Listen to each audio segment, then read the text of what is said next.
Nous sommes en présence de M. Tasso, directeur général adjoint du CH d'Antibes. M. Tasso, qu'avez-vous pensé de ce projet et de cette expérimentation qu'on a menée jusqu'à aujourd'hui? Eh bien, moi, je dirais que le premier mot, c'est l'intérêt. L'intérêt de la nouveauté, l'intérêt des perspectives qu'ouvre ce type d'équipement. Pour l'instant, les équipes sont partenaires, enjouées, intéressées, motivées. Je parle des équipes de soins et des équipes du laboratoire, les différents professionnels qui vont bénéficier de ces équipements. Donc un très bon accueil de nos équipes.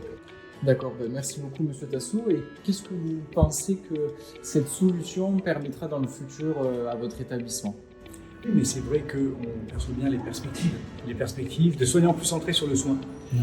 Tout simplement parce qu'ils auront moins de tâches parasites, moins d'interruptions de tâches, et ils pourront se concentrer sur le soin aux patients, sur le service.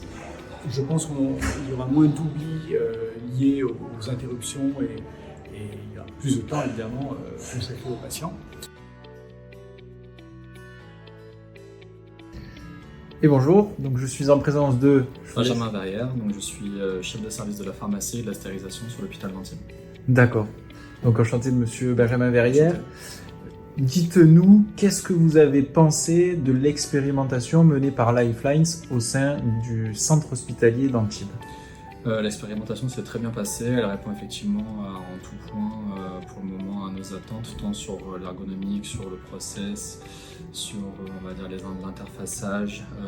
Les tests sont très concluants, ça correspond parfaitement à un axe qui correspond à l'automatisation, en tout cas de notre projet de service sur la pharmacie et la stérilisation, qui est l'automatisation, l'incorporation aussi de l'IA dans tous nos process. Donc là, ça vient vraiment sécuriser la prise en charge médicamenteuse, notamment sur le volet dispensation. D'accord, très bien, merci pour votre réponse. Et qu'est-ce que cette solution pourrait apporter à votre service? Clairement, plus de souplesse, de la sécurisation, de l'autonomie aussi dans nos process. Et là, c'est pas vraiment sur notre service, mais sur une vision un peu plus globale de recentrer vraiment le travail de brancardier sur du brancardage au plus proche des patients, donc vraiment de mettre de l'humain là où on en a le plus besoin.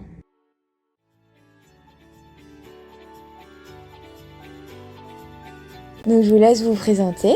Oui, alors moi je suis Madame Mignot et cadre au laboratoire du centre hospitalier d'Antibes-Juan-les-Pins. D'accord. Donc qu'avez-vous pensé de l'expérimentation menée par Lifeline au centre hospitalier d'Antibes? Moi j'ai trouvé que c'était intéressant et que ça peut répondre à des attentes, notamment supprimer les courses, j'allais dire pédestres, et redéployer les personnels sur des secteurs de soins plus près des patients en fait. Que pensez-vous que cette innovation peut apporter de plus à votre service?